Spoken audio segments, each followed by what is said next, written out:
Bom dia, boa tarde, boa noite, queridos e queridas, consagrados e consagradas, caminhões carregados de todinho. Como é que vocês estão? Espero que bem, quarenteners. Odeio essa palavra, mas né, é da moda, faz sentido usar. Espero que nenhum de vocês tenha sido alcançado pelo coronavírus. Se você foi, cuide-se, Deus cuide de você. Estamos orando para que isso acabe. E estamos começando mais um podcast da CRU. E alta energia, alto astral, com grandes convidados. E vai ser muito bom. Fica com nós.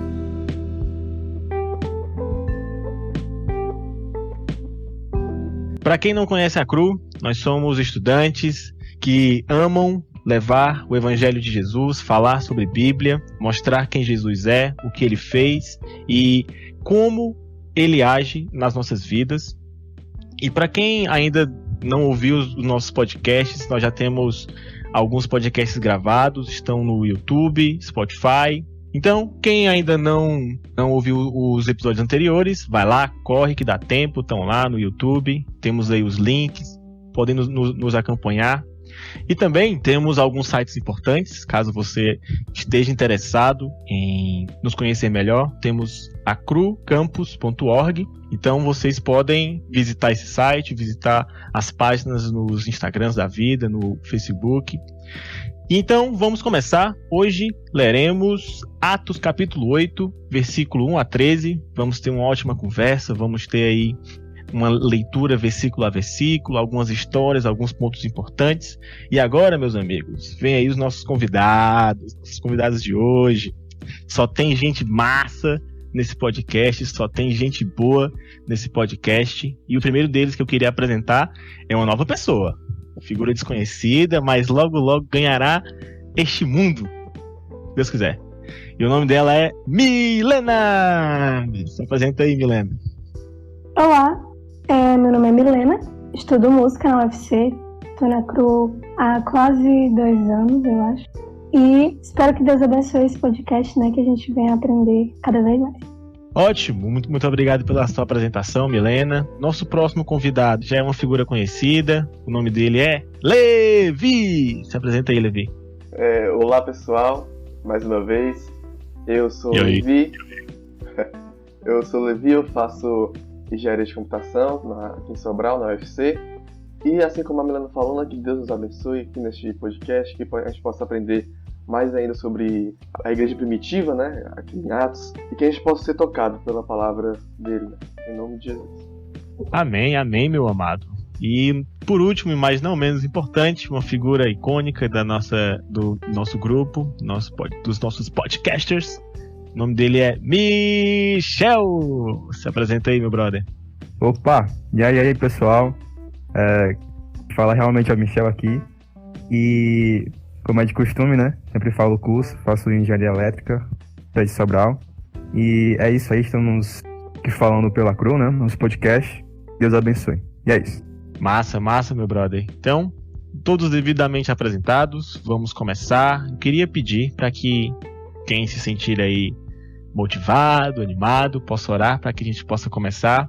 Você em casa, onde você estiver nos ouvindo, ore aí na sua mente, feche os seus olhos. Se estiver dirigindo, deixa aberto mesmo. Relaxa. Oremos. Santo Deus e Pai amado, nós estamos aqui reunidos em Teu nome. Reunidos mesmo à distância, reunidos por essa tecnologia, mas em Teu nome, Senhor.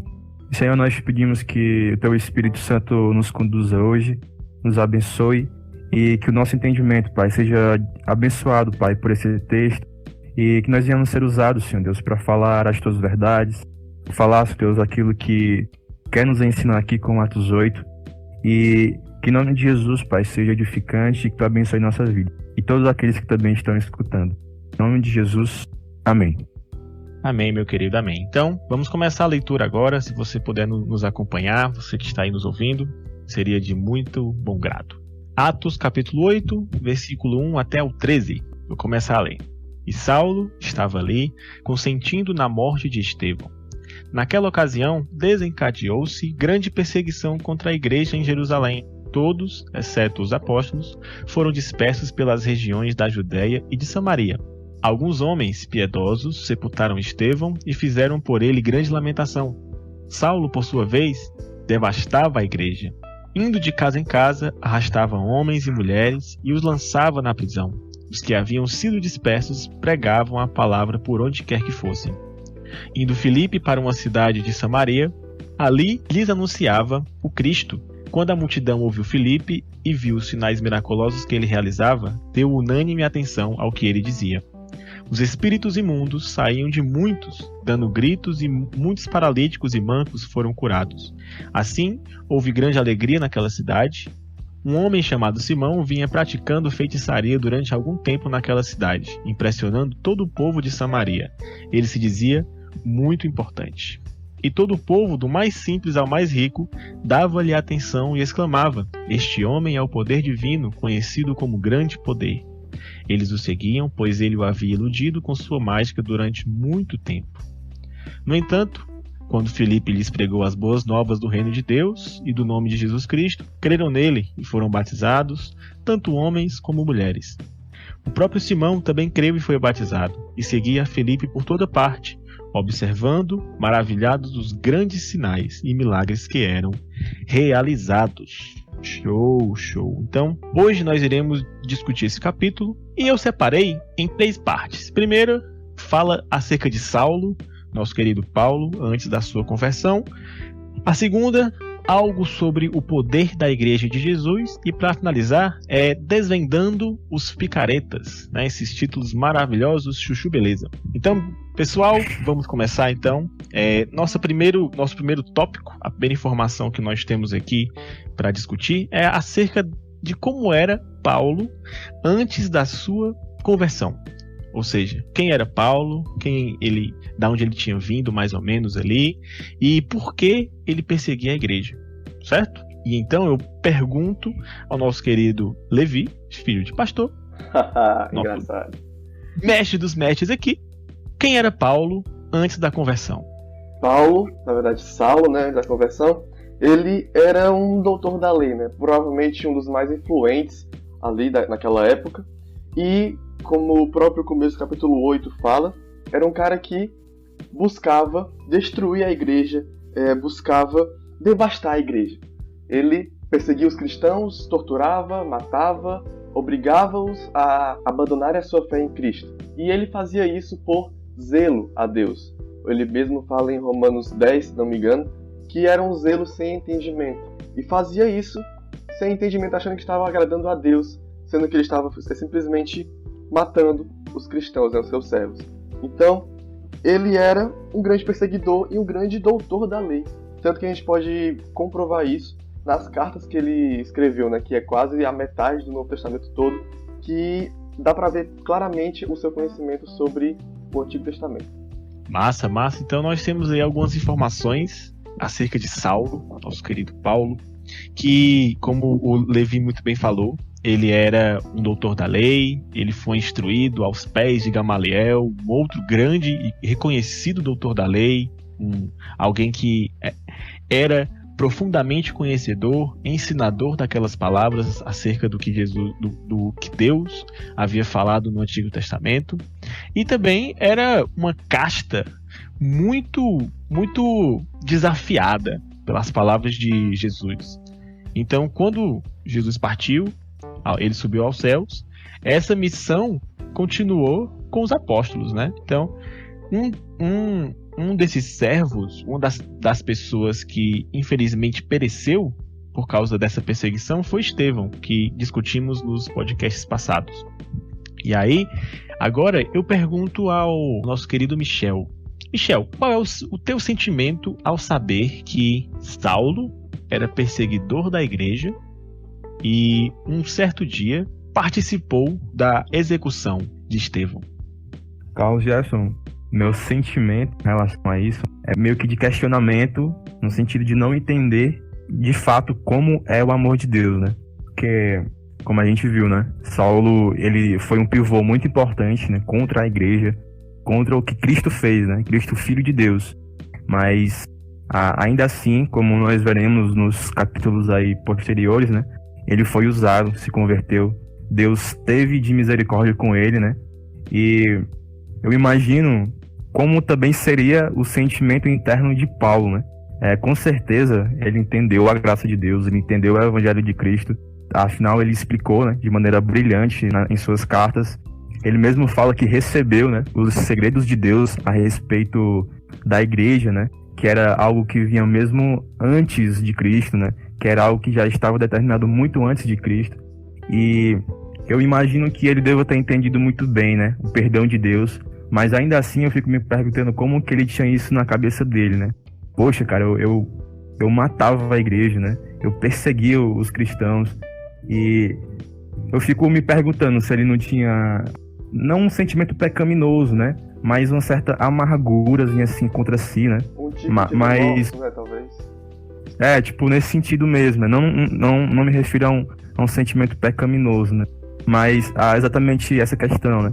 E enfim, o sentimento que eu tenho a respeito disso tudo, né, da conversão de Paulo, é de quão imensurável, quão sobrenatural é o amor de Deus, porque as nossas lógicas, isso não faz o menor sentido. É isso que Paulo também quer dizer em Romanos 1:16, né, e 17, quando ele fala que o Evangelho é poder para salvar todo aquele que crê, né? É poder de Deus para salvar todo aquele que crê. Inclusive um perseguidor da igreja, né? Inclusive uma pessoa que matou tantos cristãos, que torturou, que aprisionou tantos cristãos, né? Eu também acho que o sentimento que eu queria me referir seria a respeito do arrependimento, né? Eu acho que com certeza Paulo tinha um arrependimento de ter feito isso tudo. E isso pesava, de certa forma. Dizem que esse era o espinho da carne, né? Mas são várias teorias, não se sabe qual é.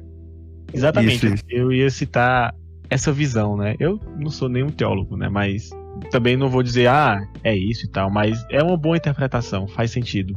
E foi uma interpretação feita, implantada no filme Paulo. Um filme muito bom, Apóstolo de Cristo. Paulo, Apóstolo de Cristo, se não me engano é de 2016 ou 2017. Acho que é 18. E... 2018, né? Vixe, não sei. Acredito que eu não assisti ainda, mano. Poxa. Sério, mano? Ele vale muito a pena, ele vale muito a pena. Vou assistir. E pra quem tá aí, ó, quem não assistiu ainda, assista, muito bom. E as cenas que mostrava quando citava o espinho na carne era dele perseguindo a igreja, né? No versículo 3 exemplifica muito bem, né, em 2 linhazinhas o que Paulo fazia. Saulo, por sua vez, devastava a igreja, indo de casa em casa, arrastava homens e mulheres e os lançava na prisão. Brother, a prisão naquela época, com certeza... prisão nenhuma é agradável. Imagina naquela época, para quem era cristão. Imagina o que aqueles homens e mulheres passavam, né? E, cara, é inimaginável. Meu sentimento também é de, caramba, Deus é muito maravilhoso em olhar para homens assim, homens como nós, pessoas como nós aqui, e ainda dar a graça de sermos salvos. Porque Saulo era um grande conhecedor da lei, um erudito, reconhecidíssimo, mas mandou gente para a prisão, participou da morte de outras pessoas e ainda por cima destruía famílias, destruía casas, destruía igrejas. E agora a nossa querida e ilustre Milena, ao ver as atitudes de Paulo, você acha que nós, hoje, passamos por isso? Em relação ao que Paulo fez com a igreja, eu acho que nós com certeza não passamos por isso hoje, né? Nós não sofremos metade do que a igreja primitiva sofreu. É importante ressaltar também que Paulo ele teve o pivô tanto na devastação da igreja, né, quanto na explanação do evangelho. Então a gente pode ver como Deus usou Paulo e como Deus tem controle de tudo aquilo que ele faz, né? Que Deus usou para que Paulo espalhasse os cristãos e usou Paulo para levar esse evangelho também. Então acredito que tudo que aconteceu foi para o bem maior, né? Foi para que se cumprisse os planos do Senhor. E com certeza nós não passamos o que a igreja primitiva passou. Eu acredito que não é nem comparável. Com certeza, graças a Deus, nosso país ainda somos livres para lermos a palavra de Deus. Ainda, né? Ainda não nos jogam em prisões, não destroem nossas famílias. Pelo menos não à força, né? Por enquanto. E ainda a gente pode gravar podcast acerca disso, né? Então, isso nos mostra que a gente tem que dar valor a muitas coisas, porque aqueles homens e aquelas mulheres amavam tanto o evangelho que estavam dispostos a passar por isso. Que isso nos encoraje a... Se formos para passar o mesmo, que bom. Deus é bom e Ele é maravilhoso. Se formos para termos nossas famílias perseguidas por causa do evangelho, show de bola. Manda mais, Senhor. Manda mais. Porque morrer pelo evangelho é bênção. Pode parecer até estranho, né? Uau. Né? Mas é isso que o evangelho faz em nossas vidas. Ele transforma nossa visão que o morrer é lucro com Jesus, né? Esses dias eu tenho feito o culto doméstico com os meus pais. E a gente está lendo Marcos e a gente percebe em cada detalhe a multidão, os milagres, como era que a multidão agia, os discípulos agiam, e ver essas pequenas coisas nos mostra a importância que muitas vezes nós não damos ao evangelho. Beleza, só que outros países ainda não têm essa realidade, né? Infelizmente, outros países sofrem perseguições tais que pessoas são decapitadas, são mortas, e isso é uma tristeza, porque nada mudou naqueles países assim em relação ao que acontecia no passado. É a mesma perseguição, violentas, homens agem da mesma forma, de forma truculenta. Então nosso pecado é capaz de fazer isso, é muito capaz. Nós homens somos muito falhos e nossa natureza ainda não mudou 2000 anos pra cá, né? E acho que nem vai mudar porque nascemos pecadores, só Jesus mesmo na causa. Que Deus nos guarde. Mas feliz é aquele que morre por causa do evangelho, né? Lá em Apocalipse diz que os que foram decapitados por mim vão ressuscitar primeiro, vão aproveitar as bênçãos primeiro. Então é uma honra saber disso, é uma honra morrer pelo evangelho. Para a gente continuar, nós vamos discutir agora o poder da igreja de Jesus. Essa parte é muito interessante. Olha só o que é que diz o versículo 4. Os que haviam sido dispersos pregavam a palavra por onde quer que fossem. Cara, isso é muito bonito de saber, porque a igreja foi perseguida, Estevão morreu, a perseguição estava frenética, estavam correndo atrás que nem cachorro com fome, que nem pitbull atrás de ladrão. E meu amigo, isso não freou o crescimento da igreja, isso não freou de jeito maneira. Incentivou, na verdade, né? Ao meu ver, exatamente, incentivou, porque o evangelho foi pregado naquele lugar. As pessoas ficaram lá, fizeram discípulos com certeza, foram ensinadas, ensinaram.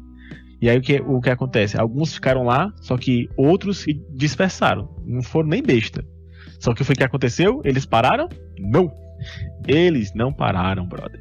Foram dispersos. Acredito que serviu como incentivo também, porque às vezes a gente se acomoda, né? E precisa de algo para nos impulsionar a fazer aquilo. Então acredito que também serviu para ser esse impulso.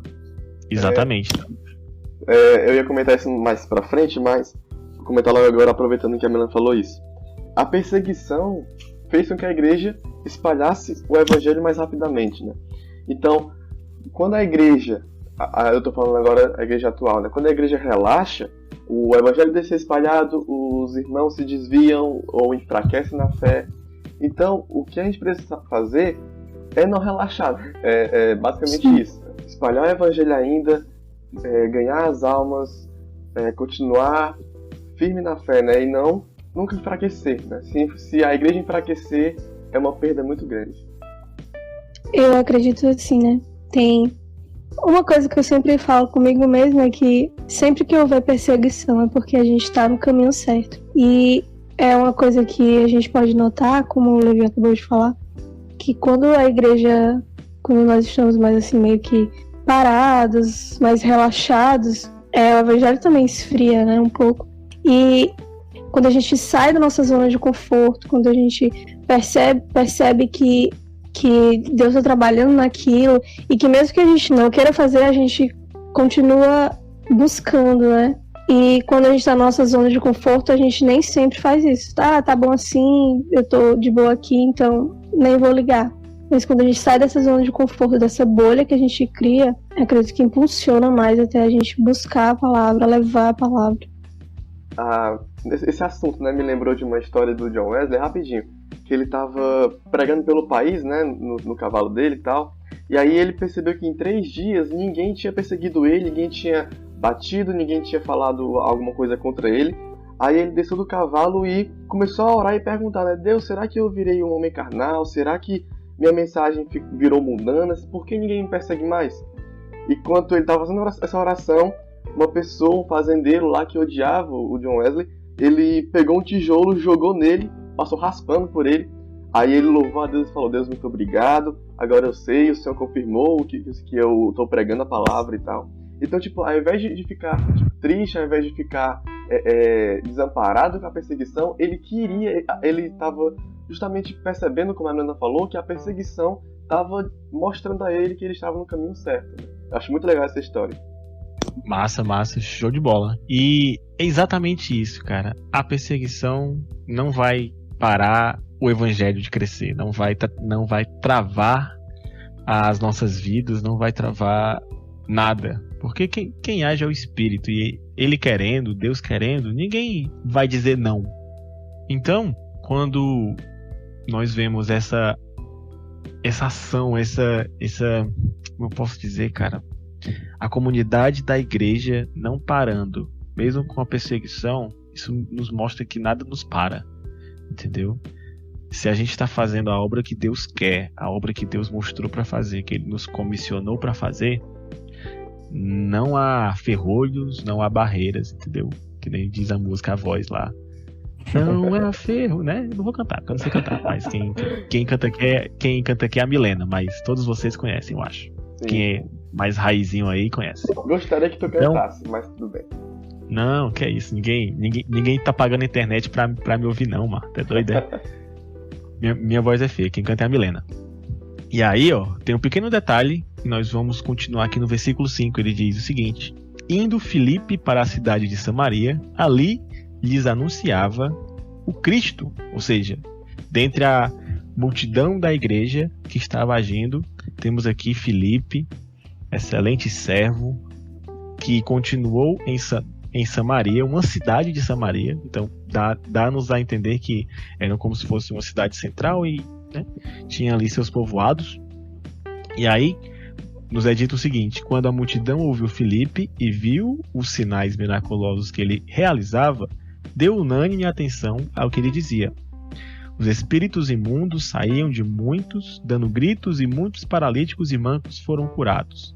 Assim, houve grande alegria naquela cidade. Cara, o que é que eu vejo nesse trecho? Eu vejo que aonde há evangelho verdadeiro, genuíno, há prosperidade, não de bens, pode até ser, mas, cara, a cidade fica mais bonita, as pessoas ficam mais arrumadas, mais bonitas, mais simpáticas.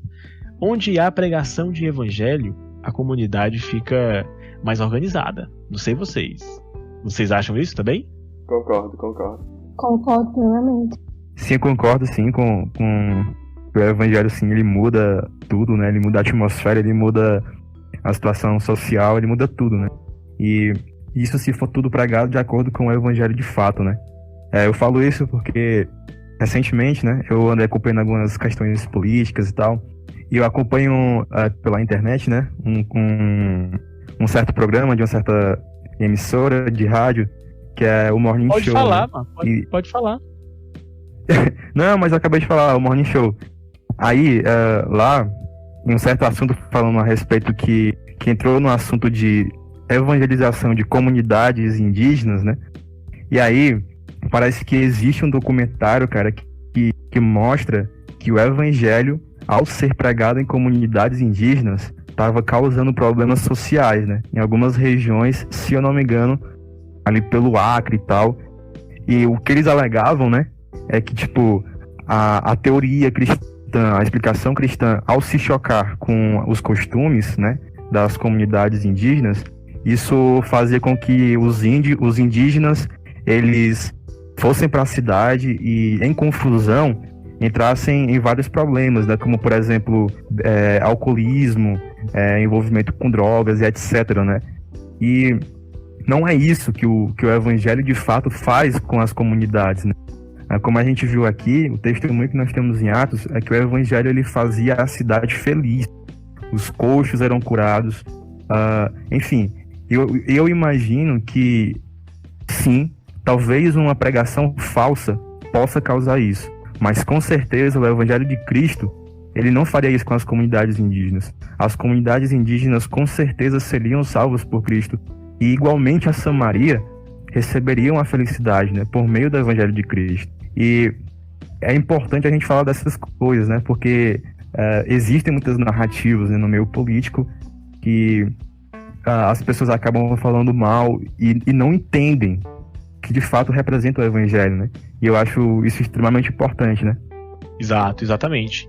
Cara, que é um grande exemplo, não vou nem muito longe não. Eu ia citar Canindé, mas eu vou citar o Maranhão. O Maranhão é um dos estados do Brasil, óbvio, onde mais tem macumba.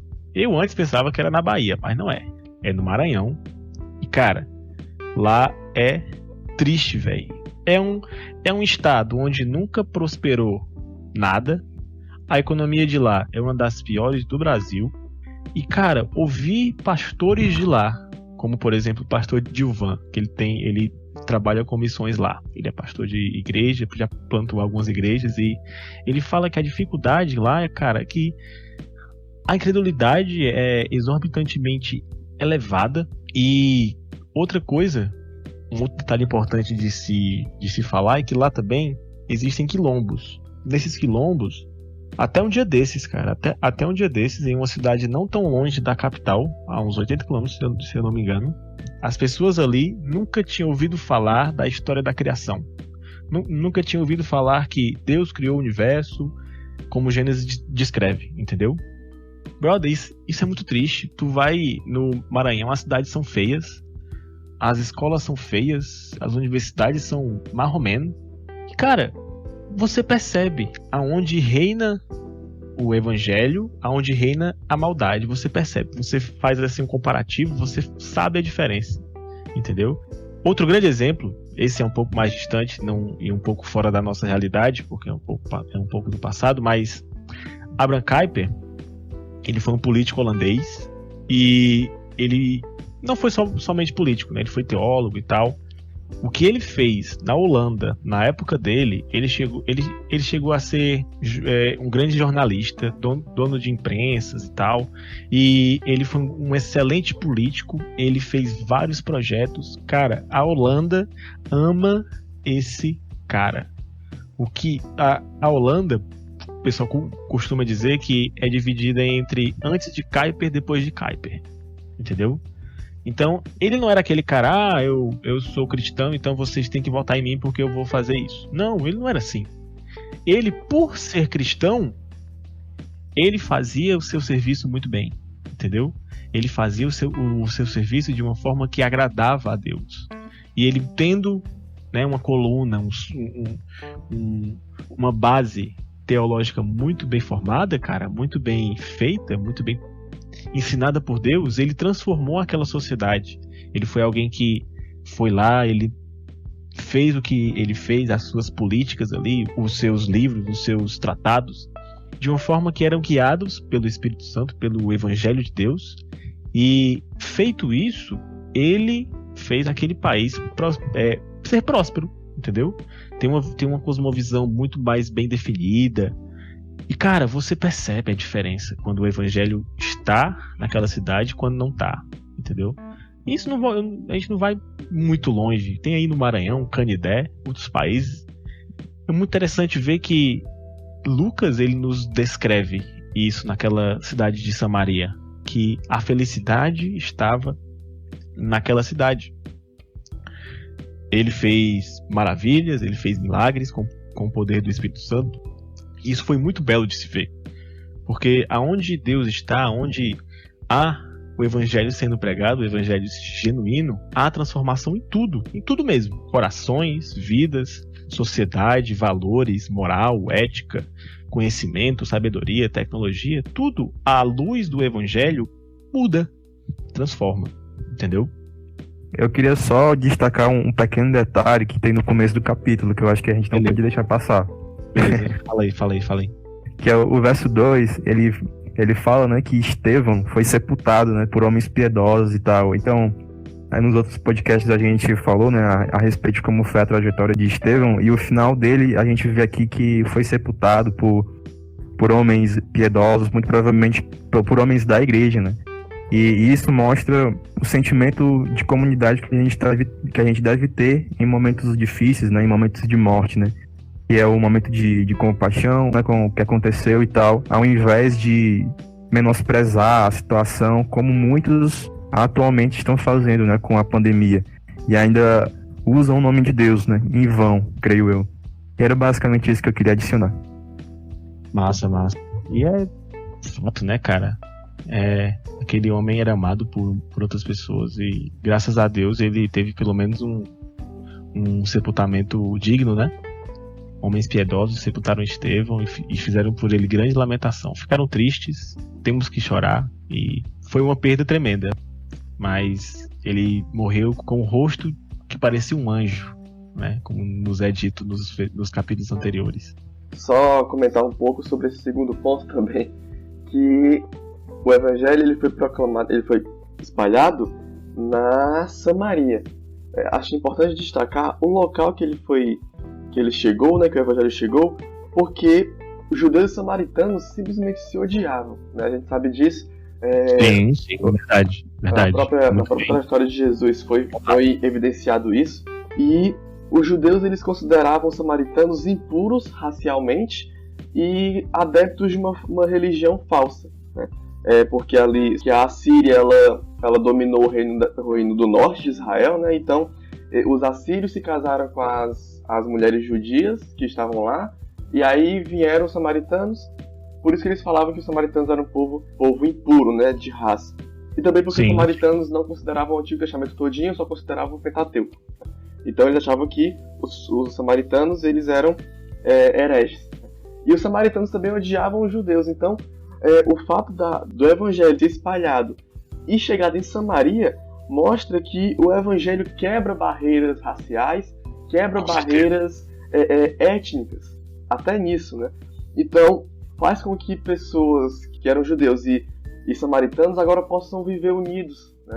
Algo que era uma rixa histórica, que era pessoas que se odiavam, agora passam a se amar por causa do evangelho, né? O evangelho é proclamado até mesmo em lugares que não eram para ter sido proclamados, né, basicamente. Acho muito interessante isso aí, pelo fato de ter sido proclamado em Samaria, né? Exatamente, cara. Um fato que a missiologia tenta sempre estudar mais, ver como é que é a melhor forma na parte de evangelização e missões, é que existem certos aspectos culturais que precisam ser transformados, óbvio. Só que o que acontece? Existem certos aspectos culturais que podem ficar, que vão ficar, porque o evangelho ele abrange toda a humanidade. O evangelho ele precisa ser pregado a toda a humanidade. E homens são diferentes. A gente, de uma cidade para outra muda muita coisa. Imagina de países para outro, né? Sim. Então existem certos costumes que precisam ser mudados. Outros não, entendeu? Por exemplo, um caso bem clássico. Alguns países africanos gostam de festas, coisas coloridas e dança. E eu não gosto. Eu tô tranquilo na minha. Só que o que acontece? É a forma deles expressarem o que eles têm, o que eles possuem, o que eles sentem, entendeu? E isso as características musicais também, né? Exato, exatamente. Isso de certa forma é agradável a eles, entendeu? Se eu mostrar pra eles os rock que eu escuto, eles não vão gostar. Tá tudo bem, entendeu? E existem outras características que nós precisamos ser moldados, né? Como, sei lá no caso de alguns países africanos, a magia negra, a magia que eles fazem, pecados morais exorbitantemente crassos, evidentes, né? Então, o evangelho deve redimir tudo aquilo que toca nossa vida, e não foi diferente com Samaria. Filipe foi a Samaria, mesmo Samaria sendo odiada pelos judeus, ele não queria nem saber, ele queria servir a Deus. Muito bem apontado, nobre Levi. Então, dando seguimento ao nosso podcast, vamos finalizar com o nosso terceiro ponto, nossa terceira informação desse texto, que também é muito interessante, é Desvendando os Picaretas. Eu amei esse título, cara. Obrigado, Deus, pela minha vida. Só porque tu fez, né? Mas tudo bem. Obrigado, Deus, pela minha vida. E diz o seguinte, a partir do versículo 9. Um homem, chamado Simão, vinha praticando feitiçaria durante algum tempo naquela cidade, impressionando todo o povo de Samaria. Ele se dizia muito importante. E todo o povo, do mais simples ao mais rico, dava-lhe atenção e exclamava: Este homem é o poder divino, conhecido como grande poder. Eles o seguiam, pois ele os havia iludido com sua mágica durante muito tempo. No entanto, quando Filipe lhes pregou as boas novas do reino de Deus e do nome de Jesus Cristo, creram nele e foram batizados tanto homens como mulheres. O próprio Simão também creu e foi batizado, e seguia a Filipe por toda parte, observando maravilhado os grandes sinais e milagres que eram realizados. Então, minha querida Milena, você acha que ainda há esse tipo de coisa nos nossos dias atuais? Com certeza. Como é que isso se manifesta hoje em dia?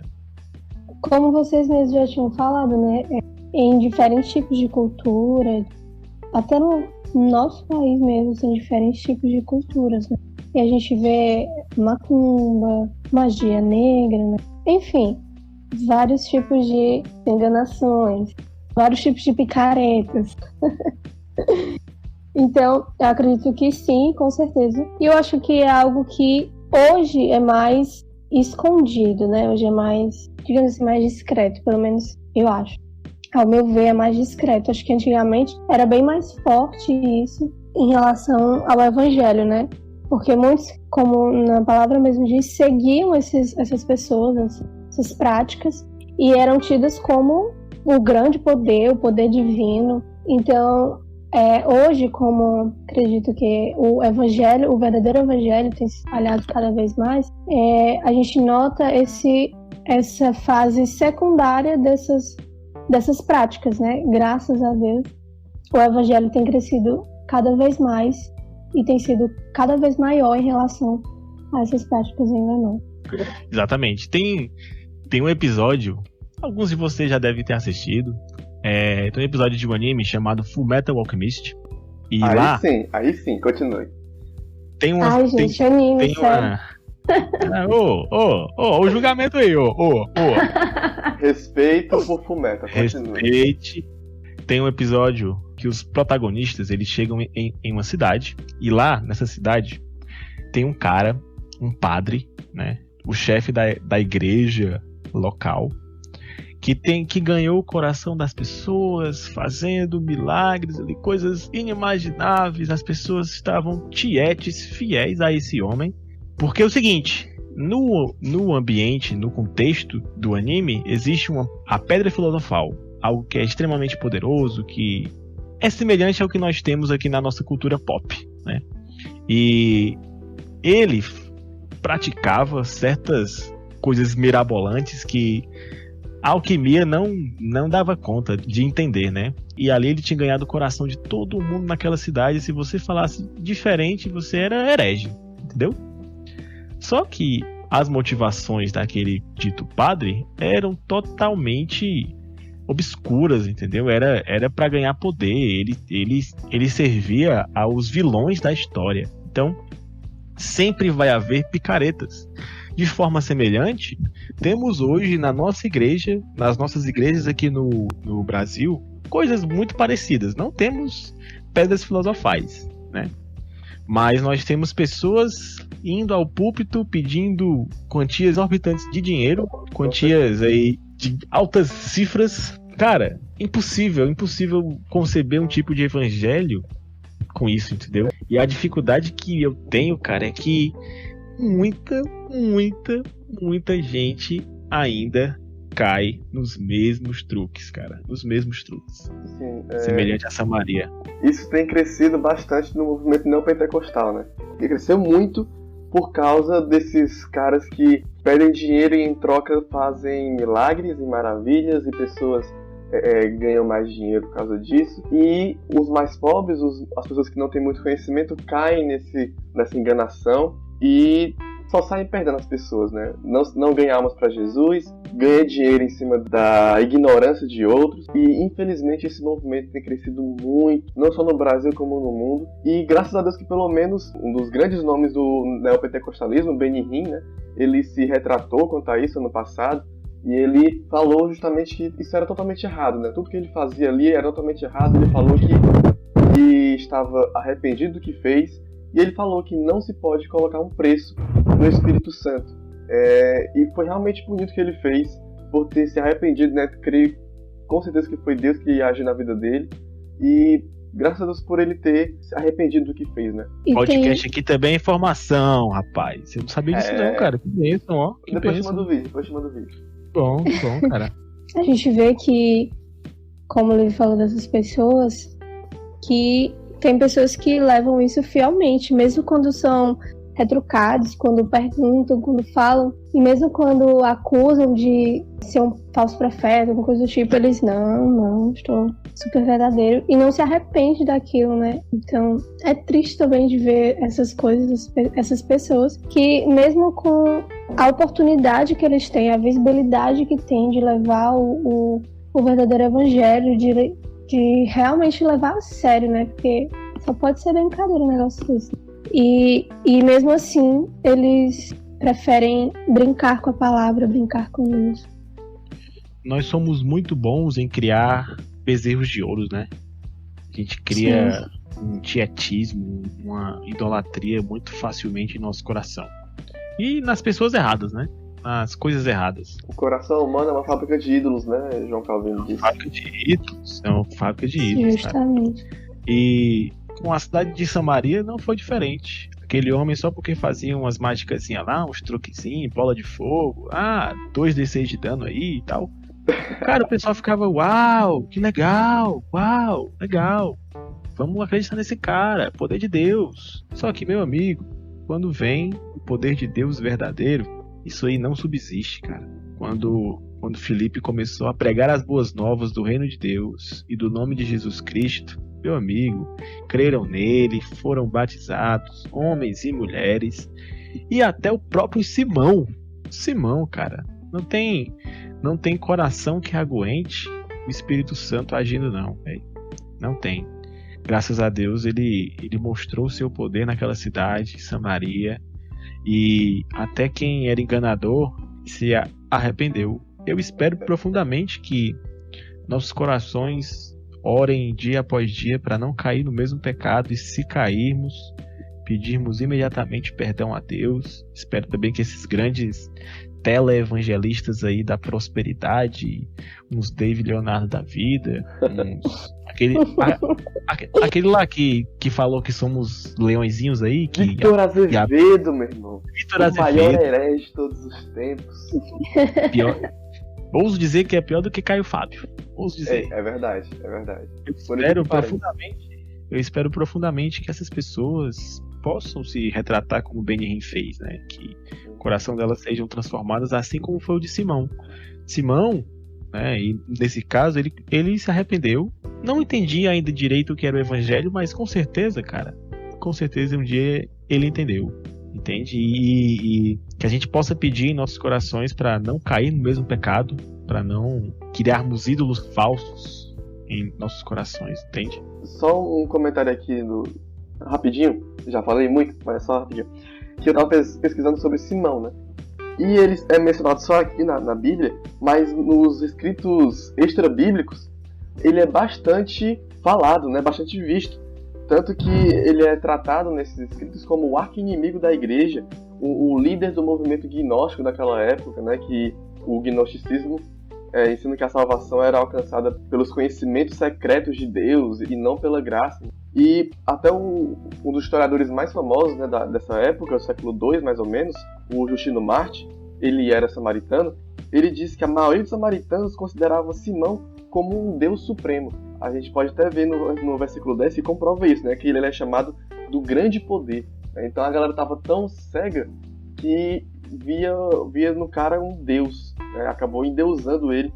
E ele, enfim, foi também falado por outros historiadores, comprovado isso também, que ele era um grande enganador, né? Um grande herege Até o próprio Irineu, mais ou menos no século I, século II também, ele escreveu contra essa heresia que Simão estava pregando nessa época. Simão era um tremendo do maçom, né? Basicamente. Tipo isso. E me perdoem os maçons aí, mas é verdade. Então, graças a Deus, nós chegamos ao fim da nossa discussão.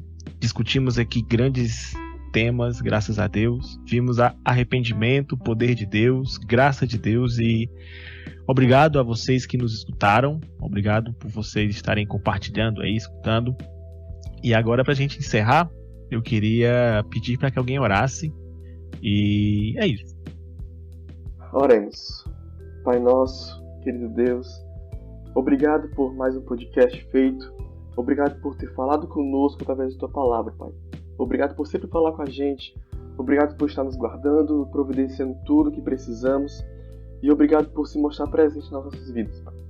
Eu te peço para que essa palavra do podcast possa ter impactado as vidas de quem está ouvindo, que as pessoas possam, todos nós possamos olhar para a Bíblia e ver ela com outros olhos, Pai. Os olhos espirituais, que nós possamos meditar mais na Tua palavra, que nós possamos espalhar o Teu Evangelho, mesmo na quarentena, que a gente possa ainda falar do Teu Evangelho, da Tua justiça, do Teu amor, e que a gente não possa relaxar, Pai. Que a gente possa continuar pregando o Teu Evangelho a todas as pessoas e nunca relaxarmos na pregação. Que a gente possa também sempre estar de olhos abertos aos falsos profetas, aos falsos cristãos, que a gente possa sempre ver os frutos deles e saber se são de Deus ou não. Em nome de Jesus, nos ilumina com a Tua sabedoria, com o Teu entendimento, com o Teu Espírito Santo, que nós possamos saber mais do Senhor, procurar conhecer mais do Senhor a cada dia que se passa. Em nome de Jesus. Amém. Amém. Obrigado, Milena. Obrigado, Levi. Obrigado, Michel. Obrigado, Brian, que está aí nos bastidores hoje. Obrigado a vocês que estão nos escutando. Continuem ligados. Quem está ouvindo pela primeira vez, escute os nossos podcasts anteriores. Está aí no YouTube, no Spotify, outros agregadores de áudio. E é isso. Deus abençoe todos vocês. Que essa quarentena possa acabar logo, que o coronavírus possa cessar logo, se Deus quiser, e que possamos voltar às nossas atividades normais. É isso que eu desejo. Amo vocês, abraço, cheiro. Valeu, galera. Valeu. Tchau. Valeu.